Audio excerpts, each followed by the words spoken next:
గ్రంథాలయ ఉద్యమం కోసం కృషి చేసిన ముఖ్యుల్లో తెలిసిందే మొదటి వ్యక్తి అయ్యంకి వెంకటరమణయ్య. అయ్యంకి వెంకటరమణయ్య అత్యంత ముఖ్యుడు. ఇక దీంతో పాటు పాతూరి నాగభూషణం. పాతూరి నాగభూషణం ఈయన కూడా వెరీ ఇంపార్టెంట్. ఇక మరికొంతమంది ముఖ్యుల్లో గాడిచర్ల హరిసర్వోత్తమరావు, నాలం కృష్ణారావు, అయ్యదేవర కాళేశ్వరరావు, కాశీనాథుని నాగేశ్వరరావు, వెలగ వెంకటప్పయ్య. వెలగ వెంకటప్పయ్య మొదలైన వారు గ్రంథాలయ ఉద్యమంలో ప్రధాన పాత్ర పోషించిన వారు. గ్రంథాలయ ఉద్యమంలో ప్రధాన పాత్ర పోషించిన వారు. అందులో మొదటి వ్యక్తి చూద్దాం, అయ్యంకి వెంకటరమణయ్య. అయ్యంకి వెంకటరమణయ్య. అయ్యంకి వెంకటరమణయ్య ఇతను తూర్పుగోదావరి జిల్లాలోని రామచంద్రాపురంలోని బిక్కవోలు మండలంలో జన్మించినట్టు తెలుస్తోంది. తూర్పుగోదావరి జిల్లా వాసి. తూర్పుగోదావరి జిల్లాకు చెందిన వ్యక్తి 1890లో జన్మించి 1979 వరకు జీవించినట్టు తెలుస్తోంది. తూర్పుగోదావరి జిల్లాకు చెందిన వ్యక్తి. ఇతని బిరుదులో గ్రంథాలయోద్యమ పిత అని పిలుస్తారు. గ్రంథాలయోద్యమ పిత.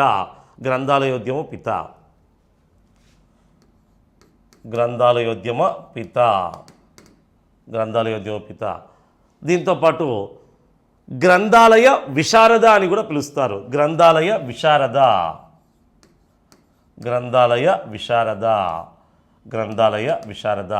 ఇక మరొకటి గుర్తుంచుకోండి, సరస్వతి సామ్రాజ్య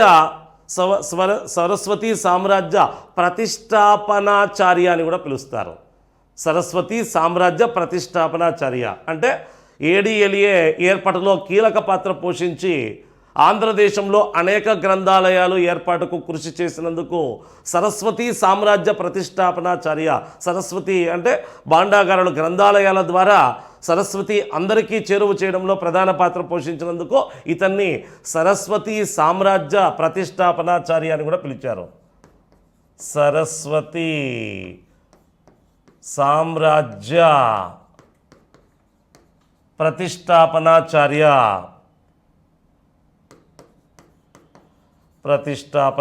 అని పిలిచారు.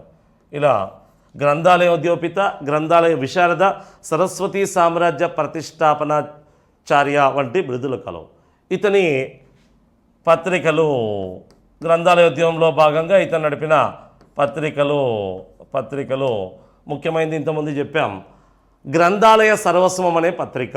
గ్రంథాలయ సర్వస్వం ఇది తెలుగు పత్రిక, తర్వాత ఆంగ్లంలో కూడా వెలువడింది. గ్రంథాలయ సర్వస్వం. దీంతోపాటు ఇండియన్ లైబ్రరీ జనరల్ పేరుతో మరొక ఆంగ్ల పత్రికను కూడా నడిపాడు. ఇండియన్ లైబ్రరీ జర్నల్ పేరుతో ఒక ఆంగ్ల పత్రికను కూడా నడిపాడు. ఓకే, ఇక ఇతడు ఏర్పాటు చేసిన సంస్థ అఖిల భారత పౌర గ్రంథాలయం.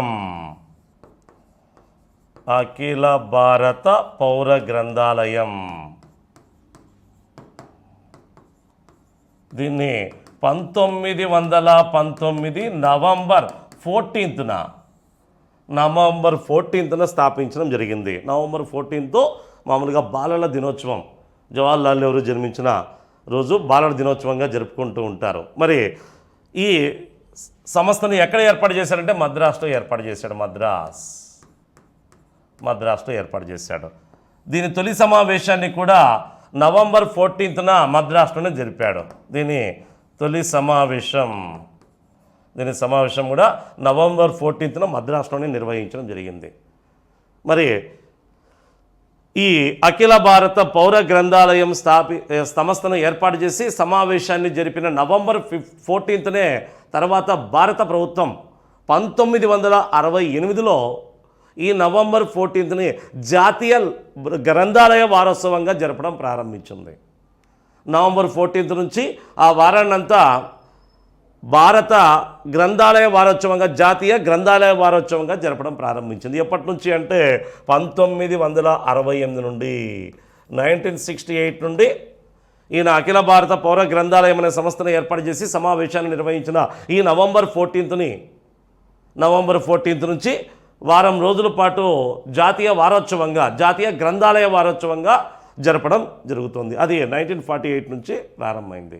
ఇలా గ్రంథాలయ ఉద్యమంలో ప్రధాన పాత్ర పోషించిన వ్యక్తి అయ్యంకి వెంకటరమణయ్య.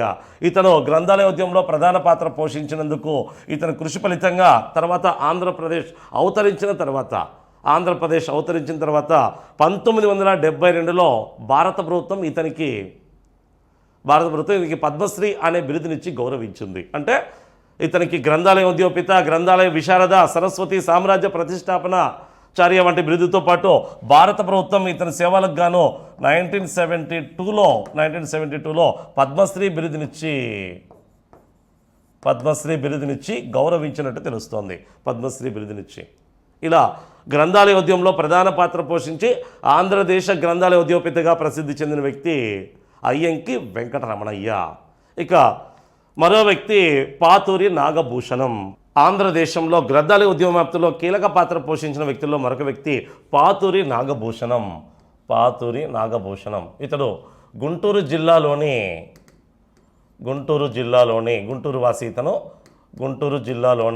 పెదపాలెం వాసి, పెదపాలెంలో జన్మించాడు. పెదపాలెం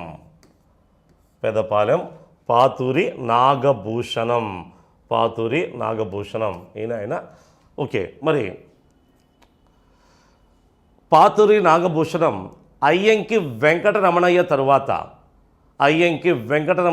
తరువాత ఆంధ్రదేశంలో గ్రంథాలయ ఉద్యమాన్ని ముందుకు నడిపించిన వ్యక్తుల్లో అత్యంత ప్రముఖుడు పాతూరి నాగభూషణం. అయ్యంకి వెంకటరమణయ్య తరువాత ఆంధ్రదేశంలో ఈ గ్రంథాలయ ఉద్యమాన్ని ముందుకు నడిపించిన వ్యక్తుల్లో ముఖ్యుడు. మరి ఇతను ఆంధ్రదేశమంతటా గ్రంథాలయ ఉద్యమ నిర్వహణలో ఒక మహా చేపట్టినట్టు తెలుస్తుంది. మొత్తం ఆంధ్రదేశమంతటా పర్యటించి ఆంధ్రదేశంలో గ్రంథాలయాల నిర్వహణ ఒక ఉద్యమంలా చేపట్టినట్టు తెలుస్తుంది. ఈయన కృషి ఫలితంగానే గోదావరి జిల్లాల్లో, గుంటూరు వంటి ప్రాంతాల్లో, గుంటూరు గోదావరి జిల్లాల్లో అనేక గ్రంథాలయాలు ఏర్పడడానికి కూడా కారకుడు ఇతనే. మరి ఈ పాతూరి నాగభూషణం యొక్క ఇతని బిరుదు సరస్వతి పూజారి అని అభివర్ణించారు ఒక ఆయన. సరస్వతి పూజారి ఈ విధంగా ఇతన్ని అభివర్ణించినది ఎన్జి రంగా. ఇతని సేవలకు ఆ విధంగా అభివర్ణించాడు ఎన్జి రంగా. మరి పాతూరి నాగభూషణం గ్రంథాలయ ఉద్యమంలో భాగంగా ఇతను చేపట్టిన అత్యంత ముఖ్య కార్యకలాపం బోట్ లైబ్రరీ, పడవ గ్రంథాలయం, బోట్ గ్రంథాలయం లేదా బోట్ లైబ్రరీ అనే కార్యక్రమం. ఇతని కార్యక్రమాల్లో అత్యంత ముఖ్యమైనది. మరి నాడు కృష్ణా, గుంటూరు వంటి జిల్లాలలో ఎక్కువగా ప్రయాణం పడవలపైనే జరిగేది. కృష్ణా, గుంటూరు వంటి ప్రాంతాల్లో ఇప్పుడు ఉన్నట్టు ఆధునిక రహదారులు అప్పుడు లేవు. అందుకే ఎక్కువగా అనేక గ్రామాలకు ప్రయాణాలు కొనసాగించాలంటే పడవ ప్రయాణాలే ఎక్కువగా జరిగేవి. ప్రయాణికులంతా ఎక్కువగా పడవల్లో వెళ్ళేవారు. కాబట్టి ఇతను ఏం చేసేవాడంటే ఈ గ్రంథాలయ ఉద్యమ వ్యాప్తి కోసం, ప్రజల్లో పుస్తక పఠనాన్ని పెంపొందింపజేయడం కోసం తాను కూడా కృష్ణా, గోదావరి జిల్లాలలోని కాలువలపై వెళ్ళే పడవ ప్రయాణికులతో కలిసి ప్రయాణం చేస్తూ వారికి పఠనాసక్తి కల్పించడం కోసం ప్రయత్నం చేశాడు. అనేక గ్రంథాలను ఉచితంగా ఇచ్చి వారు చదివే విధంగా, లేదంటే చదువురాని వారు అక్షరాస్యతను పెంచుకొని, చదువు నేర్చుకొని, విద్యను నేర్చుకొని అక్షరాస్యత నిర్మూలింపజేసుకొని గ్రంథాలయ ఉద్యమంలో కీలక పాత్ర పోషించేటట్టుగా చేశాడు. ఇలా మొత్తానికి పాతూరి నాగభూషణం బోట్ లైబ్రరీ అనే విధానానికి రూపకల్పన చేశాడు. మరి ఈ బోట్ లైబ్రరీ మొట్టమొదటి బోట్ లైబ్రరీ 1935 అక్టోబర్ 25వ తేదీన బంకింగ్హమ్ కాలువపై పెదవల్లెపూరి నుండి కొల్లూరు వరకు మొదటి బోట్ లైబ్రరీని ఏర్పాటు చేశాడు. ఇతడు తొలి బోట్ లైబ్రరీని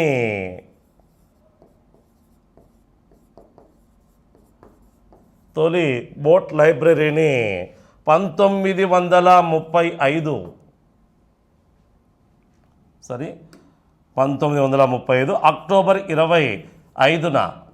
అక్టోబర్ 25న బంకింగ్హమ్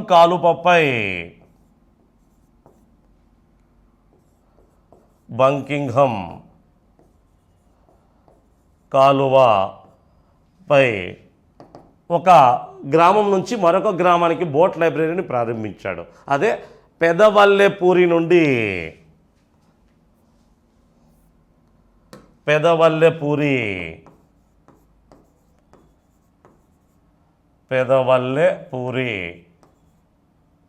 టు కొల్లూరు గ్రామం వరకు వెళ్ళే బోట్ లైబ్రరీ. ఇది ఆంధ్రదేశంలోని తొలి బోట్ లైబ్రరీగా ప్రసిద్ధి చెందింది. ఎప్పుడు స్టార్ట్ అయిందంటే 1935 అక్టోబర్లో, డేట్ ఏం అవసరంలో 1935. ఎక్కడ అంటే బంకింగ్హమ్ కాలువపై పెదవల్లెపూరి నుండి గుంటూరు టు కృష్ణాలోని కొల్లూరు అనేది గుంటూరు జిల్లాలో గ్రామం. పెదపల్లెపూరి నుండి కొల్లూరు వరకు తొలి బోట్ లైబ్రరీని చేపట్టినట్టు తెలుస్తుంది.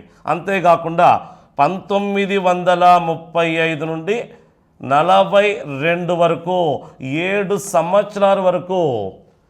సంవత్సరాల వరకు పడవ ప్రయాణాల ద్వారా ఈ బోట్ లైబ్రరీ విధానం కోసం తీవ్రంగా కృషి చేశాడు. 7 సంవత్సరాల వరకు ఈ బోట్ లైబ్రరీ కార్యకలాపాన్ని చేపట్టినట్టు తెలుస్తోంది. అందుకే ఇతను గ్రంథాలయోద్యమంలో కీలక పాత్ర పోషించినందుకే ఇతన్ని ఎన్జీ రంగా సరస్వతి పూజారి అనే వివరించడం జరిగింది. అంతేకాకుండా ఇతని యొక్క శిలా విగ్రహాన్ని ఏడీఎల్ఏ ముందు ప్రతిష్ఠింప చేశారు. ఆంధ్రదేశంలో అనేక గ్రంథాలయాల ఏర్పాటుకు వెంకటరమణయ్య తర్వాత ఎక్కువగా కృషి చేసింది పాతూరి నాగభూషణం. ఇతని శిలా విగ్రహం ఎక్కడ చూడవచ్చు అంటే ఏడీఎల్ఏలో విజయవాడలో చూడవచ్చు. వీరు అత్యంత ముఖ్యమైన వారు. ఇక వీరి తర్వాత పాతూరి నాగభూషణం తర్వాత చెప్పుకోదగ్గ వ్యక్తి గాడిచర్ల హరిసర్వోత్తమరావు. ఇతను జాతీయోద్యమంలో కీలక పాత్ర పోషించిన వ్యక్తి, ప్లస్ ఆంధ్రోద్యమంలో కీలక పాత్ర పోషించిన వ్యక్తి, ప్లస్ గ్రంథాలయోద్యమంలో కూడా కీలక పాత్ర పోషించిన వ్యక్తి గాడిచర్ల హరిసర్వోత్తమరావు. కర్నూలు జిల్లాకు చెందిన వ్యక్తి. ఇతడు ఏడీఎల్ఏకు సారథ్యం వహించి ఆంధ్రదేశంలో అనేక గ్రంథాలయాల ఏర్పాటుకు కృషి చేసిన వ్యక్తి గాడిచర్ల హరిసర్వోత్తమరావు. ఏడీఎల్ఏకి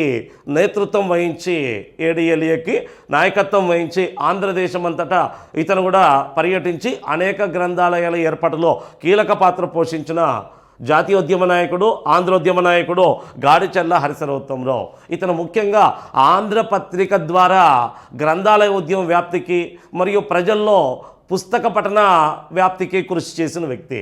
ఏ పత్రిక ద్వారా గ్రంథాలయ ఉద్యమంలో కీలక పాత్ర పోషించాడంటే ఆంధ్రపత్రిక ద్వారా. ఆంధ్రపత్రిక ఎవరిది అంటే కాశీనాథుని నాగేశ్వరరావు.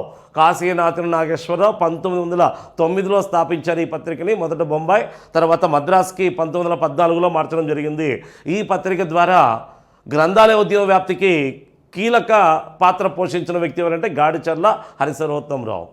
మరి గాడిచర్ల హరిసర్వోత్తమరావు కృషి ఫలితంగా రాయలసీమ ప్రాంతంలో అనేక గ్రంథాలయాలు ఏర్పడ్డాయి. ఆంధ్ర ప్రాంతంలో కూడా గ్రంథాలయ ఉద్యమ వ్యాప్తి కోసం కృషి చేసినందుకు ఇతని జ్ఞాపకార్థం ఏడీఎల్ఏకి హరి సర్వోత్తమ భవనం అని పేరు పెట్టడం జరిగింది. శ్రీ సర్వోత్తమ భవనం ఏడీఎల్ఏకు సర్వోత్తమ భవనం అని నామకరణం చేశారు. సర్వోత్తమ భవనం. ఇలా కొంతవరకు గ్రంథాలయ ఉద్యమ వ్యాప్తిలో కీలక పాత్ర పోషించిన రాయలసీమ వ్యక్తి, కర్నూలుకు చెందిన వ్యక్తి గాడిచర్ల. ఇతనికే ఆంధ్రా తిలక్ అని బిరుదు, ఆంధ్రా తిలక్ అని. ఇంకా ఇతరులు చూస్తే నాలం కృష్ణారావు అనే వ్యక్తి, నాలం కృష్ణారావు. ఇక మరొక వ్యక్తి అయ్యదేవర కాళేశ్వరరావు ముఖ్యంగా పశ్చిమ గోదావరి జిల్లాలో గ్రంథాలయ ఉద్యమ వ్యాప్తి కోసం పడవ యాత్రలను చేపట్టినట్టు తెలుస్తోంది. ఏ జిల్లాలో అంటే పశ్చిమ గోదావరి జిల్లాలో గ్రంథాలయ ఉద్యమ వ్యాప్తి కోసం పడవ యాత్రలను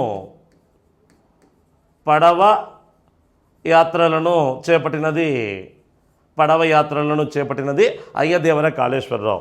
ఇక కాశీనాథన్ నాగేశ్వరరావు కూడా ఆంధ్రపత్రిక ద్వారా గాడిచర్ల హరిసర్వోత్తములకి పూర్తి మద్దతు ఇచ్చి గ్రంథాలయ ఉద్యమంలో కొంతవరకు పాత్ర పోషించిన వ్యక్తి. ఇక మరొక వ్యక్తి వెలగ వెంకటప్పయ్య. ఇతడు వెలగ వెంకటప్పయ్యకే గ్రంథాలయ గాంధీ అని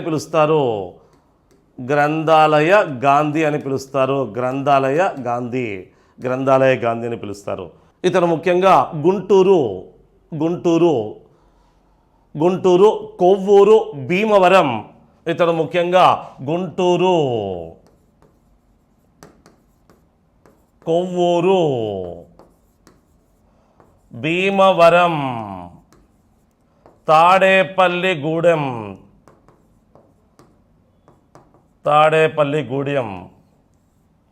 వంటి ప్రాంతాలలో గ్రంథాలయ యాత్రలకు నాయకత్వం వహించాడు.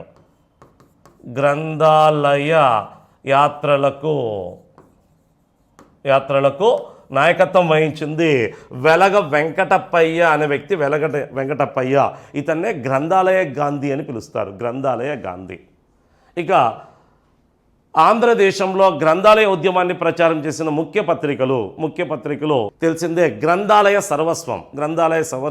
సర్వస్వం అయ్యంకి వెంకటరమణయ్య, మరొకటి ఇండియన్ లైబ్రరీ జనరల్ అనే పత్రిక, దీంతో పాటు ఆంధ్రపత్రిక. ఈ మూడు పత్రికలతో పాటు మరొకటి ధర్మ గ్రంథాలయ అనే పత్రిక. ఈ మూడు వచ్చాయి, ఇది గుర్తుంచుకోండి. ధర్మ గ్రంథాలయ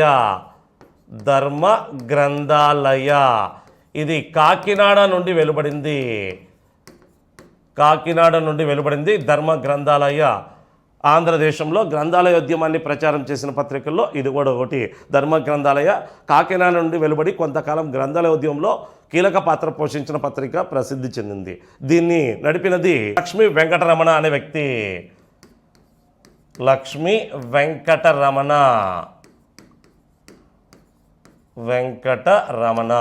వెంకటరమణ ధర్మ గ్రంథాలయ అనే పత్రికను. ఇలా మొత్తం అత్యంత ముఖ్యమైన పత్రికలు 4. అత్యంత ముఖ్యమైనది అయితే గ్రంథాలయ సర్వస్వం అది ఫేమస్. తర్వాత ఆంధ్రపత్రిక, తర్వాత చెప్పుకోదగ్గది ధర్మ గ్రంథాలయ పత్రిక. ఇక ఆంగ్ల పత్రిక, ఇంగ్లీష్ పత్రికల్లో చెప్పుకోదగ్గది ఇండియన్ లైబ్రరీ జనరల్ అనే పత్రిక కూడా కొంతవరకు కృషి చేసింది. ఇది ఆంధ్రదేశంలో గ్రంథాలయ ఉద్యమానికి సంబంధించిన అంశం. ఇక్కడ నుంచి మ్యాక్సిమం 1 ఏమైనా కొంచెం డెప్త్గా పోతే 2 క్వశ్చన్స్ అడగచ్చు. ఒక క్వశ్చన్ అయితే అడిగే అవకాశం ఉంటుంది. అందులో ఏడీఎల్ఏ గురించి, ఏడీఎల్ఏ ఎప్పుడు స్థాపితమైంది, ఎవరు స్థాపించారు, అందులో ముఖ్యమైన కార్యదర్శుల్లో ఒకరు అయ్యంకి వెంకటరమణయ్య మరియు పాతూరి నాగభూషణం. వీళ్ళిద్దరు గురించి వెరీ ఇంపార్టెంట్ ఐడియా ఉండాలి. ఇక ఏపీలో తొలి పౌర గ్రంథాలయాలు, ఆధునిక తొలి 2 గ్రంథాలయాలు కొంత గుర్తుంచుకోవాలి. ఇవి మనకు ఎగ్జామ్ వ్యూ పాయింట్లో అడిగే అవకాశం ఉండేటివి. ఓకే అండి. దీని తర్వాత నెక్స్ట్ టాపిక్లోకి వెళ్దాం.